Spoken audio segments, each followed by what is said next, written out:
Police के साथ साथ देश में ईद से पहले जुमे की आखिरी नमाज यानी अलविदा की नमाज अदा की गई। नमाज से किसी को असुविधा न हो इसके लिए पुलिस ने मस्जिद, ईदगाह और इसके लिए निर्धारित जगहों पर नमाज अदा करने की परमिशन दी। संभल में छत पर नमाज पढ़ने से मना किया गया, जिसके बाद इसका काफी विरोध हुआ था। इस बीच संभल से अलविदा नमाज की कई तस्वीरें सामने आई है, जिसमें लोग अपने घरों की छतों पर नमाज पढ़ते हुए नजर आए। जो प्रशासन ने कराना चाहा वो किया हमने। और क्या नमाज बिल्कुल ठीक रही? नमाज को हमने पढ़ी, अभी अल्लाह जाने ठीक रही न रही, वो कबूल कर ले। बहरहाल हुकूमत उनकी, हम आवाम, आप खामोश।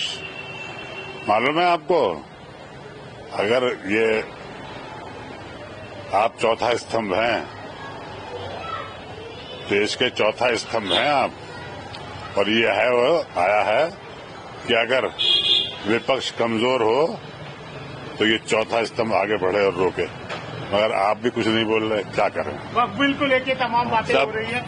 वक्फ बिल को लेके क्या कहना चाहेंगे सर? विरोध भी कर रहे हैं, मुस्लिम पर्सनल लॉ बोर्ड ने भी कहा था कि हम मुस्लिम पर्सनल लॉ बोर्ड के साथ हैं, हम जमीयत उलमा के साथ हैं। हमारी चीजों से कोई छेड़छाड़ नहीं करनी चाहिए। हमने किसी चीज को छीना नहीं है, वो हमारी अपनी जायदादें हैं जो हमारे बुजुर्ग अल्लाह के नाम पर वक्फ कर गए थे। उसमें किसी से मांगे नहीं थे, किसी से जबरदस्ती नहीं थी। हाँ, अगर कहीं ये लिखता हो कि जबरदस्ती छीनी गई है तो आप वापस ले लें उसको, मगर आपको भी दिखाना पड़ेगा सबूत कि आपकी कैसे हुई है। सर टेक्निकल बता रहे हैं कि टेक्निकल चीजों को समझना नहीं चाह रहे हैं, जो टर्म्स है उसमें। हाँ, सब बेवकूफ लोग बैठे ना पार्लियामेंट में। जो पार्लियामेंट्री कमेटी बनाई गई थी वो बेवकूफी की कमेटी थी, वो नहीं समझ पा रहे। वो वही समझ पा रहे हैं जगदम्बिका पाल जी, वो समझ पा रहे हैं। ये सरकार ही समझ पा रही है। बाकी जो कितने एमपीज थे उसमें 30-32 थे, वो सब बेवकूफ थे।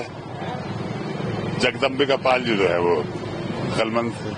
देखिए माशाल्लाह, जिस तरह की उम्मीद लगाई जा रही थी उसी तरह से प्रशासन ने भी पूरी मेहनत करी है, जिस तरह से, और सब कुछ मेंटेन रखा अच्छे से। और साथ में ही जामा मस्जिद कमेटी की जो वॉलंटियर्स रहे, हम लोग रहे, उसमें भी बहुत अच्छा सहयोग रहा। तो एक दूसरे के सहयोग से ही काम होता है और ऐसे होता आया है और इंशाल्लाह आगे भी होता है। और माशाल्लाह देखिए आप कितनी शांति से सब कुछ, नमाज अच्छे से होगा और उम्मीद करता हूँ कि ईद का भी मसला इस तरह से अच्छा सा रहेगा। वॉलंटियर इसलिए बनाया था कि कोई भीड़ इकट्ठी न हो और नमाज जो शांति से होती है और शांति से आगे भी होती रहेगी, इसलिए हम कोई इकट्ठा न हो। हमें क्या नाम है, यहाँ खड़े हैं कि लोग अपने घरों को शांति से चले जाएं। कोई ऐसा लोग नहीं आए जिससे माहौल में खराबी आए।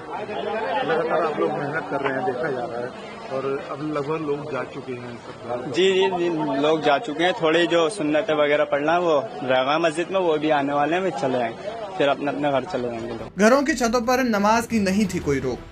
घरों की छत पर नमाज पर कोई रोक नहीं है, लेकिन सड़क, चौक चौराहा और दूसरे सार्वजनिक जगहों पर नमाज पढ़ने की मनाही है। सार्वजनिक स्थानों पर नमाज से विधि व्यवस्था को व्यवधान की स्थिति पैदा होने की आशंका के मद्देनजर पुलिस ऐसे लोगों को टोकेगी, रोकेगी और जरूरत पड़ने पर कार्रवाई करेगी। यूपी पुलिस के शीर्ष अधिकारियों के मुताबिक घरों की छत पर नमाज पढ़ने पर कोई रोक नहीं है और इस तरह का कोई आदेश शासन स्तर पर लागू नहीं किया गया है।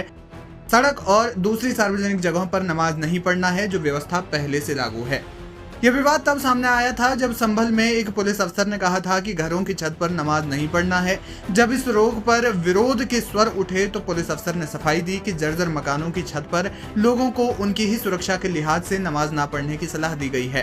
पुराने मकान पर जरूरत से ज्यादा लोगों की भीड़ जुटने से कोई हादसा ना हो। बताते चलें कि इस साल भारत में 1 मार्च को चांद दिखने के बाद 2 मार्च को रमजान की शुरुआत हुई थी।